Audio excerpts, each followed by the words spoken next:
That would defeat my gym time. Could be anything. Oh my god. That's a good question. No? And he was like, yeah, just go do Just go that. watch. No, I'm judging. I'm I judging. just love the like unique tone to it. I went hard on everything from that Chinese store. I just sat in the train and was like, I love Nando's.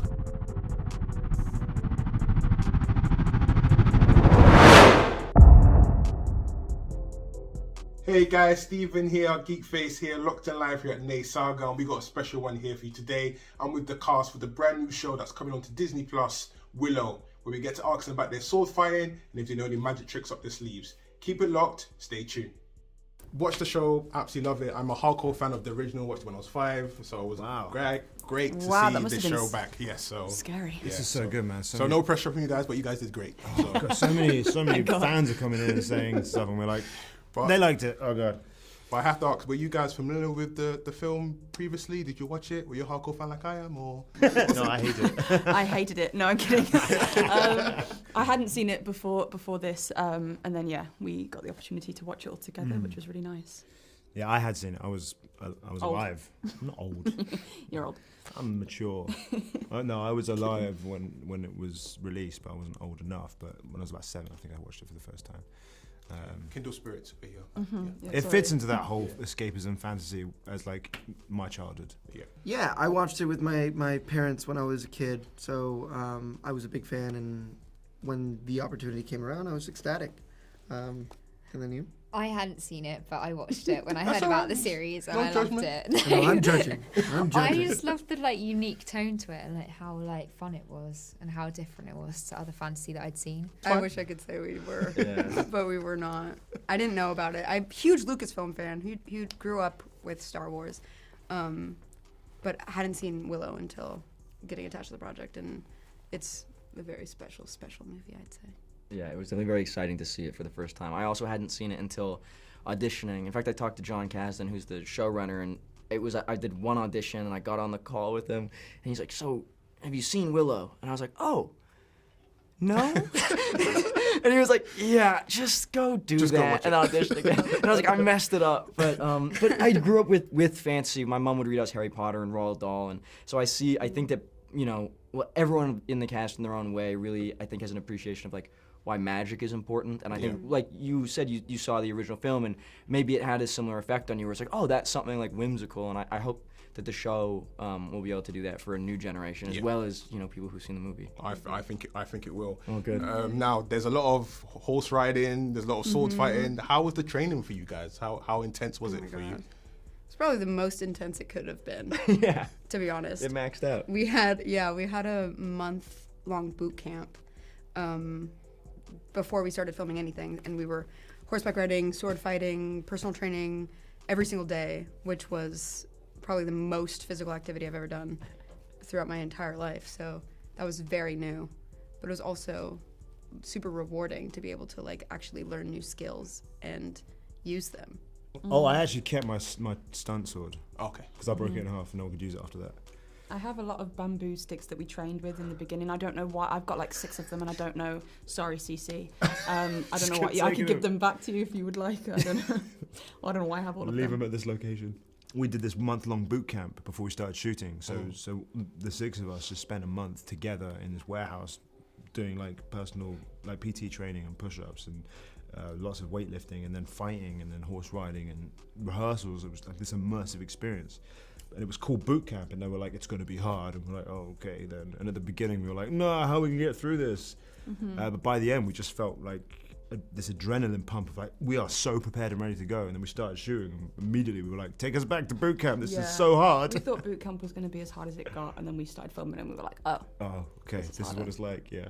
You guys gonna keep to the schedule with the training? Absolutely not. Your personal time, yeah? I'm trying. As soon as that was over, I was like, yeah, get me Nando's, get me Mackey's, get me Waggers. Yeah. The real stuff. I remember we shot a scene. We were shooting on this beach, a 7-mile-long beach, and at the end of this week of shooting, I had a shirtless scene. And for that whole week, I was just eating like boiled chicken and broccoli. So sad. And the only good food around there that wasn't catering was this Chinese restaurant. So every day, these guys had like dumplings and like chicken and sweet and sour, and I was just like. And the day after we wrapped that scene, I went hard on everything from that Chinese store. I just sat in the train and was like, Well, you're right. I mean, it was an opportunity to like be able to do. It was a dream come true to like, you know, maybe you got into this genre also when you were young, so you had like, you know, dreams of like, well, I remember coming out of a theater and like pretending to like fight with my friends and maybe making contact by accident once or twice, getting in trouble with my parents. and then to be able to go in and train with like the best stunt team in the world at CC Smith, who did like Gladiator and everything, and then Neil Chapelhow is my stunt double and trainer, and Lucy J. Murray was Ruby's, and so they would work with us, and like I always dreamed of doing my own stunts, and you know, was able to then do that with their help and just endless time, and Ruby as well, and it was a dream come true. Yeah. Now, obviously, you guys are working with Warwick Davis. How was that like on the production? Obviously, he's the big guy in the show. Oh, yeah. Yeah, for sure. Yeah, he's so funny. But no, it was wonderful, and he kind of gave us his treasure trove of knowledge on this series, or on Willow, the original, all the stories and the fun moments, and kind of letting us enter that world via him was wonderful, and it helped us feel part of the family. Definitely. And building up that rapport with him, we were able to do some like improv and stuff, and it was cool to like bring that banter into the show. Yeah. I mean, I was being a hero, so I was working with a hero, and it was terrifying. He's terrifying. No, he's amazing. He's so funny and charming and really easy to get along with. And he makes jokes, but I always try and be really professional around him, like, oh, you know, what's the lighting saying and stuff like that. But as soon as he was gone, I was back to being an idiot. But yeah, he would tell lots of jokes and amazing stories on set as well. Yeah, it was really fun. And he was our route into the original as well, so he was like gatekeeping a lot of the important lore of the story. He's the glue. He's the glue there. He's the glue. He's fun, Dad. Yes, indeed. The show has a lot of magic. Now, what would be your ultimate magic spell, and what would the spell actually sound like if you were to say it out? Oh my god, that's so nerve-wracking. Yeah. To help you guys, no pressure. For me, it would be if I need to lift something really heavy, I would say Massachusetts and... Massachusetts. Yes. That's good. I like that. That would defeat my gym time. Could be anything. Oh my god. That's a good question. The power I've always wanted is teleportation, because I'm like, yeah. oh, come on, I could be home, or if I'm in LA where I'm from, I could come back here and eat myself a Nando's. Oh, yeah. But it may be like teleportus. Okay, I like that. I think actually magicking myself any food that I really wanted. Oh, that's good. Yeah. And I would Hungaritis? just- No, or I would just say like the name of the food. Bippity boppity. Yeah, bibbidi boppity Nando's. Bippity boppity cheesecake. I'm guessing everyone wants Nando's now. I love Nando's. I would do like Haramendo, and that would be, you know, when you get a haircut and there's a little piece of hair on you and you can never get them off. Whoa. You know, and then they're gone. That's so specific. Oh, I hate that feeling. I want to poof and be anywhere. Oh, they transport? Transport. And be invisible. I like that. And it'd be called... Transamomo. There we go. Transamomo! Transamomo. There we go. Transformomo. I'd say Ratatouille. I don't really know, but that's the first thing that just come out of my mouth. I would want to be a shapeshifter. I want to turn into anything, and the first thing I thought was a little rat.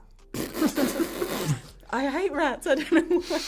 Ratatouille. You become what you hate. Yes. And I shapeshift into a rat, shapeshift into a butterfly, shapeshift into a Sick. bird, shapeshift into Amar. Wow. Would I be there?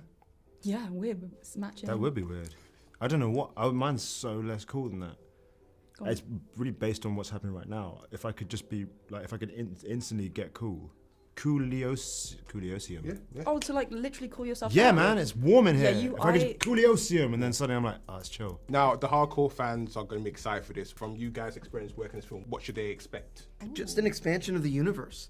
I mean, like, the movie had, I can't remember how long the movie is, but maybe under 2 hours to tell this epic story.